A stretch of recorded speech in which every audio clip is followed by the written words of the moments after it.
세계적으로 독특한 기상현상 중에 하나가 이 동아시아에서 나타나는 장마라고 합니다. 우리나라에서는 장마라고 부르죠. 중국에서는 마이유라고 부르고요. 또 일본에서는 바이유라고 부르는 현상이라고 하는데 올여름 아시아 장마 굉장히 강력하죠. 중국은 역대급 장마 피해로 8천만 명 이상의 이재민이 발생했다라고 들었고요.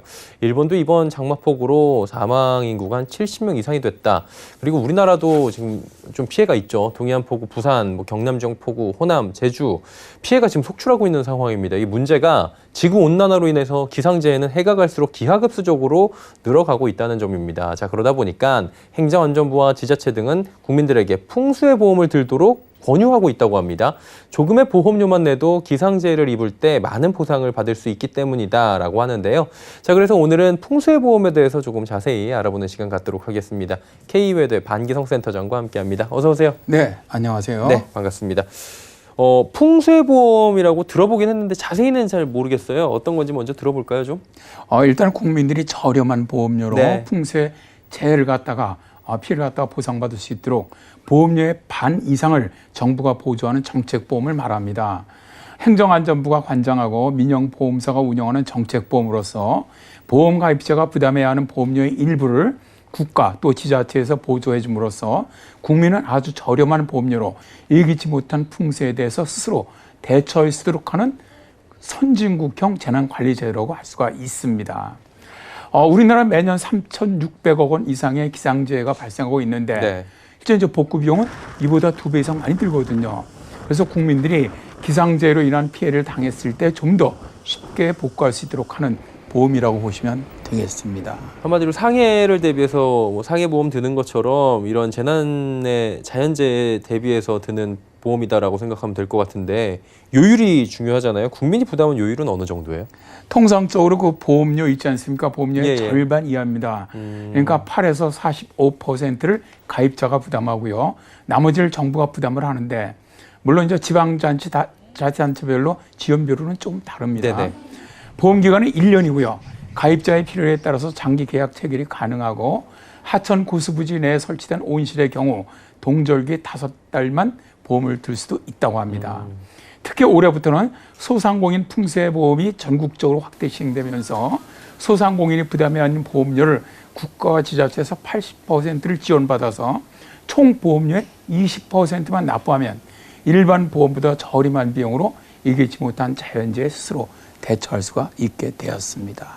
예기치 못한 것에 대비할 수 있고 생각보다 보험료도 지원이 있기 때문에 좀 저렴하다라는 부분인데 그렇다면 이 보험에 들 경우에는 기상재해를 입잖아요. 어느 정도까지 보상을 우리가 받을 수 있나요? 보통 우리가 태풍이라든가 홍수 이로 인한 재난이 발생하면 정부는 보험에 가입되지 않아도 최소 복구비를 갖다 지원을 합니다. 예. 그러나 보험에 가입을 하면 면적에 따라서 보험금이 증가를 하는데요. 정액의 최소 복구비가 크지 않은 전파 및 단타도 많은 보상을 받을 수가 있습니다. 예를 들어서 50제곱미터의 단독주택이 전파되었을 경우 보험에 가입되지 않은 주택 소유자는 정부로부터 900만 원을 보상받을 수 있는 반면에 보험에 가입한 주택 소유자는 4,500만 원을 보장받을 수 있습니다. 특히 올해부터는 풍수보험의 상품성을 높여서 가입할 경우 더 유리해졌는데요. 소상공인 상가 공장의 가입자 부담 보험료를 25%포인트 내려서 연간 26,000원 정도의 저렴한 보험료로 보장 혜택을 누릴 수 있게 되었습니다.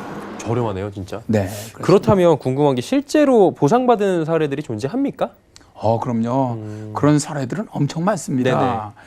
대표적인 건 몇 가지만 소개하면 2017년 7월 18일 청주 지역의 폭우로 사망자 및 실종자 7명, 445명의 이재민이 발생을 했는데요.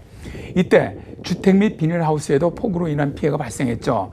이때 풍수보험에 가입했던 149건에 약 6억 2천만 원의 보험금이 지급되었는데요.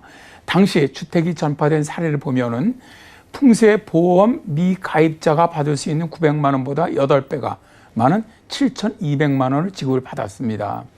이 사람은 연간 보험료 48,600원에서 정부 보조금을 제하고 연간 21,800원만 내고 보상을 받았던 것이죠. 네. 강원도는 2019년에 2만 5천여 도민들이 풍수보험에 가입을 해서 태풍이라든가 강풍 등 814건의 피해에 대해서 21억 원의 보상을 받았는데요. 주요 사례를 보면 보험료 13,900원을 냈던 주택가입자가 강풍 피해로 1,800만 원을, 보험료 90만 원을 부담했던 온실가입자가 태풍 피해로 1억 1,000만 원을 보상을 받았고요. 또한 소상공인 풍수해 보험에 가입했던 상가의 경우 태풍 미탁 피해 당시 2,500만 원의 보상을 받아서 피해 복구에 아주 큰 도움이 되었다고 합니다.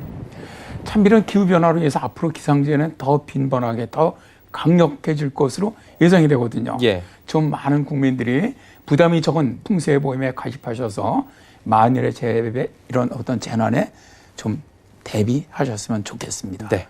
자, 오늘은 풍수해 보험에 대해서 자세히 알아봤는데요. 지금도 비가 전국적으로 내리고 있죠. 모쪼록 조속히 폭우 피해가 좀 복구가 되고요. 더 이상 피해가 없기를 함께 바라보도록 하겠습니다. K웨더 반기성 센터장과 함께했습니다. 고맙습니다. 고맙습니다.